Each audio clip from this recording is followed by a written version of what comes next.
on the table between the two doors. We'll start with the consent agenda. Are there any items that we need to remove from the consent agenda and discuss individually? All right, I'll take that as a no. So we've got the minutes from the November meeting, the adjustments of the anticipated bills for November 23, the estimated bills for December of 23, the balance sheet, the monthly report, and the report of the executive director. As there are no, I'll entertain a motion to approve the consent agenda.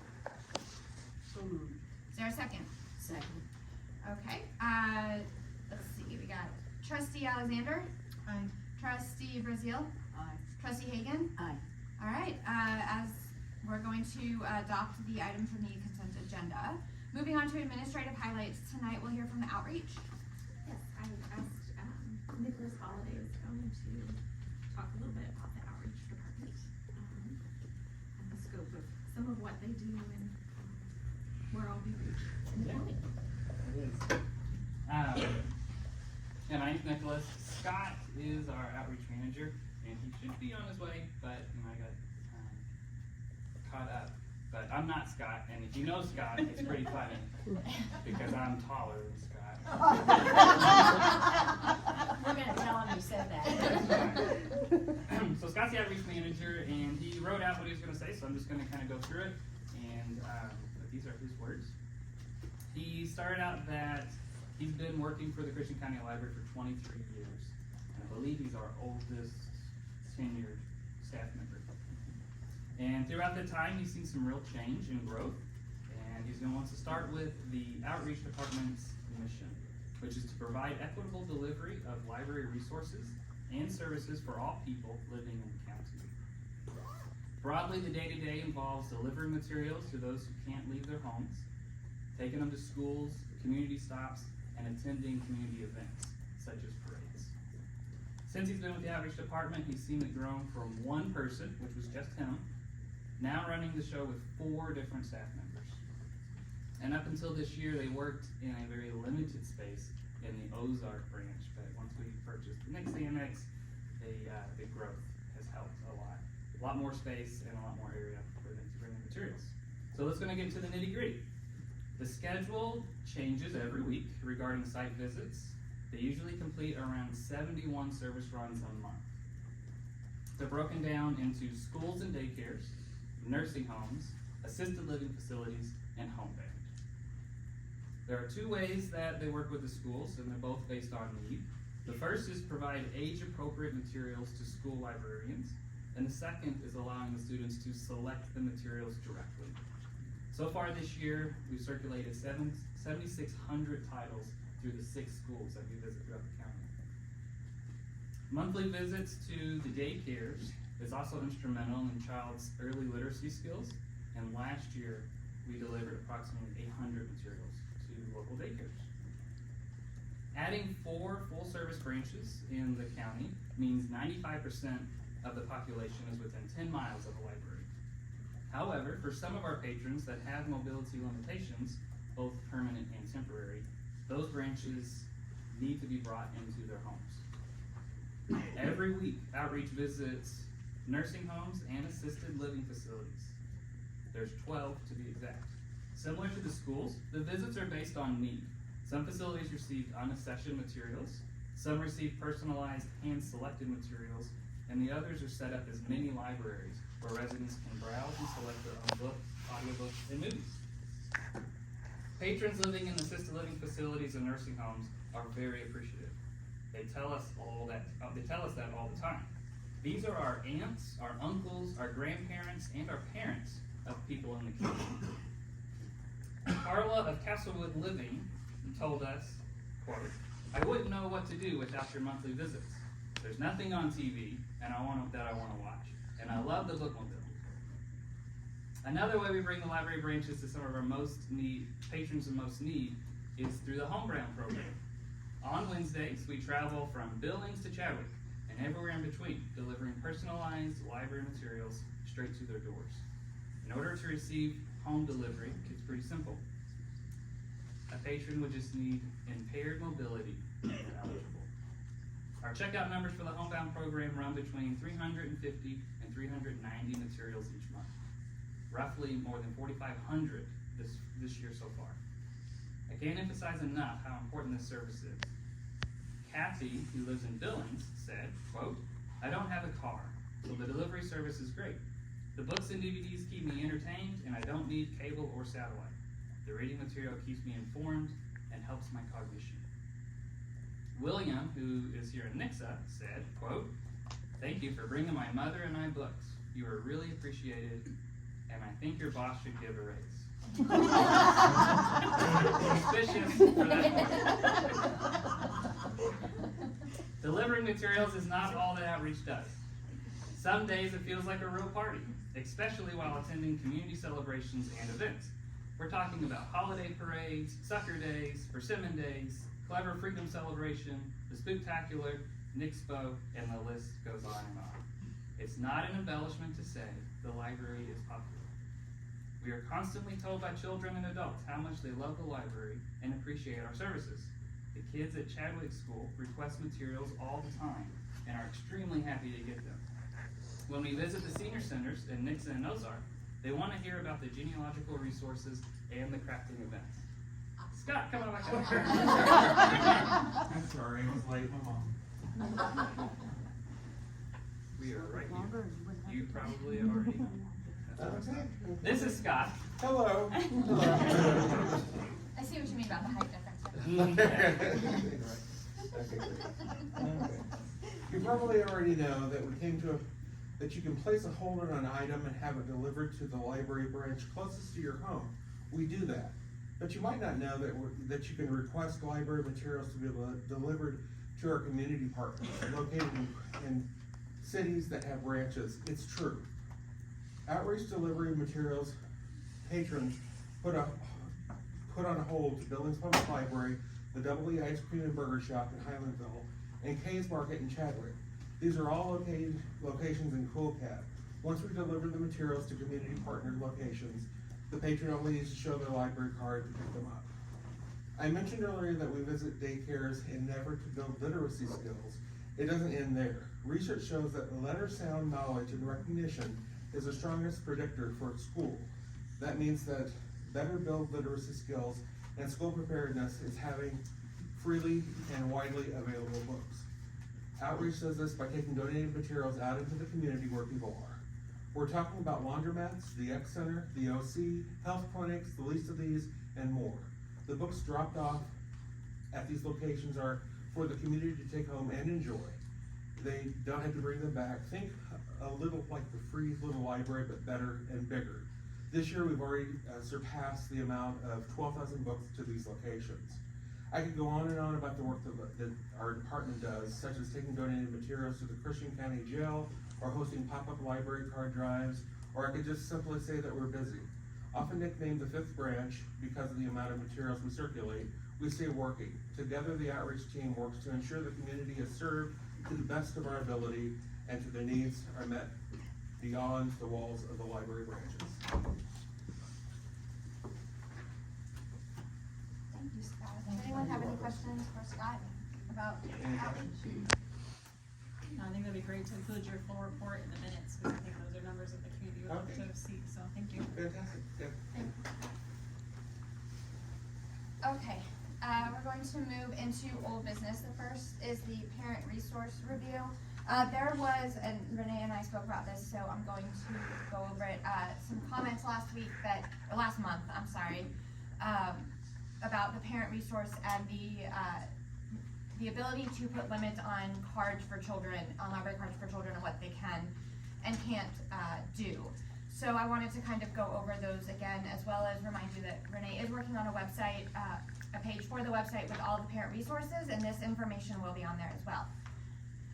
When you get a library card, or if you have a library card and you have a minor, so that's anyone under the age of 18 that you're getting a card for, you can let their librarian know at the desk that that you want them to have guardian approval before they check out books. That means if I am the mother and my two children have library cards, then if I'm the only name on that card with them, because a child's card has to be attached to an adult, then I am the only person who can give permission for them to check out materials. A note will pop up if I ask for it. When they go to check out a book, the librarian will see it. And so if 8-year-old Joe comes to the desk with a stack of books, if his guardian, whose name is listed on his account, is not with him, he cannot check those books out. So that is an option for parents to request, and all you have to do is talk to the librarian. If grandma is taking Joe to the library and her name's not on the account, then grandma can check the books out, but Joe cannot check the books out himself because the guardian is not there. That goes, it's all or nothing, so that's any book in the library, whether it's in the children's section, the adult section, a DVD, a game, whatever it is, they will have to have that guardian permission in order to access that. You also, as a parent, when you sign up for a library card, have access to your child's account online, so you can see what books they've checked out. So if you don't have this service on your card, but you do want to monitor what your child is checking out, or if you decide to give them the freedom to check out what they want and see what they're checking out, you can always review that list online. And this goes for any minor, so there's no, if they're considered a minor in the state of Missouri, then they are considered a minor in the library, and that means that you can put those restrictions on their cards. So hopefully, I think this was something that was brought up last month as something that they wanted, and hopefully this is something that some of you will appreciate, to give you a little bit more control over what your child is checking out.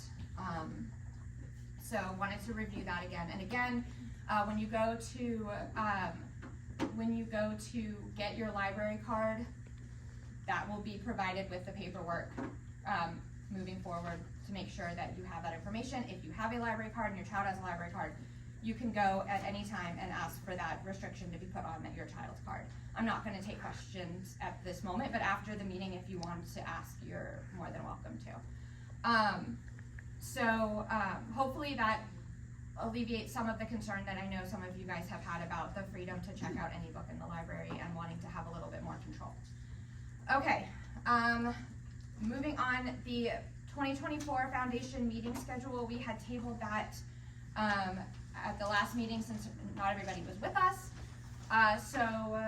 Want to take a look at that. Again, this is the foundation meetings, and typically in the past, a board member has a trustee member has represented the board of trustees at each meeting, just one of us at each meeting. We can just kind of go through the calendar and see what works with everybody's schedule. As you can see, their meetings are on Wednesdays. If we have one that can't be covered, that is fine. But we try to be there if we can. So I guess I'll just go down the calendar and. I'll take January. Okay. And I'll put a timer on it. I'll remind you. Okay. Is anyone February or can't do February? Okay, I'll do February then. March? Just a second, give me just a second. Oh, yeah, sorry. I should be able to do March. Okay. April? I can do April. Okay. May? Like me. Okay. June? I can do June. July? Well, let's put me in and try again. Okay. August? I'll take August. Okay. September? I can take September. Okay. October? I'll take. November?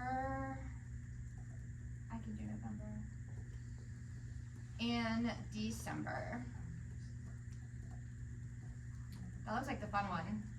That's the fun one. I'll try it. Okay. I'll do it. Janice? Yeah. Okay. And again, if it gets closer to the date, and because all of us have busy schedules, so if it gets closer to the date, we can shuffle around, or if nobody can go, that's also okay, but we just like to try to have somebody there if possible. And I'll send you emails reminding you of the dates tonight and then kind of like the other board packet, I send out the board packets to them, so. And it is a permanent, non-voting seat, so it's just that they wrote into their bylaws that they wanted to have close communications with the board and the staff, and so they allowed the board and the staff to each have a representative just listening in at every meeting and participating however much they want to, just not voting. Okay, moving on to new business, officer elections. 'Tis the season. We just did this a few months ago when we had new members brought onto the board. So those, Tori, if we wanted, could we do a slate, or do we have to do each position individually? You could make a motion to keep them the same if you don't wanna recast them again, Okay. since we just did it, but. Unless somebody has a desire to hold a different position and would like to nominate themselves. I would motion to keep the slate the same. Second. Okay, trustee Alexander? Aye. Trustee Brazil? Aye. Trustee Hagan? Aye. Trustee Szynski? Aye. Well, that was easy. Yeah. Thank you. Okay, Renee, Library Advocacy Day. So, this is an annual event, where librarians go to Jefferson City. So it will be February 6th of 2024, and it's a coordinated event, where librarians and sometimes their trustees from across the state will, coordinate scheduling appointments with their own representatives, and state senators, and, just kind of, usually it's like 10 minutes, we meet with the representative, and, often that gets changed in the spur of the moment, and you, have to schedule and reschedule and walk across the Capitol and back across again, in a hurry, but we really, it's just to touch base with them, you know, make sure they know who we are, introduce new trustees or new staff members, just connect with them about any upcoming legislation that may have impacts on the library, keep in front of their minds, how the library is serving the community, that sort of thing. So we've always opened that up to trustees to go along in the past, with varying participation over the years, so just wanted to get the date on your radar. You don't have to decide right this minute whether or not you're able, but, it is a full day, starts early morning, long drive, lots of walking. Yes, in February, and there's always the chance that weather will, force it to be rescheduled. We are usually there till 5-ish or so, and, sometimes a meal or event afterwards, and then, so plan on like 8 a.m. to 9 p.m. sort of a day, so just be thinking about it. If you're interested, let me know. It's a Tuesday. No, February 6th. Oh, I thought you said second, I'm sorry. Oh gosh, I hope it's not Groundhog Yeah. Day. Would not be a good Groundhog Day. Yeah, that wouldn't be a good one to repeat. So if you know you might be interested now, let me know if you, but you can also get back with me. I just wanted to get it out on the radar. If we have multiple trustees go, then we have complications with noticing as a meeting, and we have to write separately and stuff like that, but, it's still open to everybody. Okay. All right, we are now going to move into the public comment portion of the meeting. As per the board's updated public comment policy, as a general rule, the board will not respond to public comments at the time they are made. The board may ask clarifying questions, comment, or take action at their discretion. Questions for staff about library operations should be made during normal business hours. And as I've said before, disruptions won't be tolerated, so please keep that in mind so that we can make sure to get through everybody. We have 7 speakers tonight. We should be able to get through everyone as long as everyone's respectful. So remember, 3 minutes.